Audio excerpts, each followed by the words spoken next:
राकेशचा accident fake होता हेही आता अंजलीला समजले आणि आता घरात भांडणं व्हावी म्हणून तो अंजलीचे कान भरवत राहिला हेही अंजलीला समजले.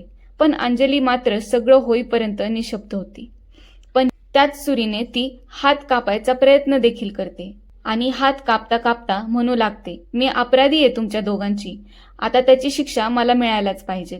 एकीकडे राकेश डॉक्टर सोबत मिळून ऑर्गन ट्रॅफिकिंग पण करत होता. त्याने स्वतः सगळ्यांसमोर ते कबूल सुद्धा केलं. पण पार्टनरशिपची ऑफर त्याने अर्णवला दिली. त्यावर आता अर्णवने त्याला चपलीने हाणलं. राकेशचा ॲक्सिडेंट फेक होता हेही आता अंजलीला समजले आणि घरात भांडणं व्हावी म्हणून तो अंजलीचे कान भरवत राहिला हेही अंजलीला समजले. पण अंजली मात्र सगळं होईपर्यंत निशब्द होती. पण ह्या सगळ्यात मात्र अर्णवचे वडील रमाकांत राजे शिर्के का नव्हते हे मात्र कोडं आपल्या सगळ्यांना पडलेलं असेल. ते जर माहीत करून घ्यायचं असेल तर चॅनलला सबस्क्राईब करा आणि बेल आयकॉनवर क्लिक करायला विसरू नका. Bye bye.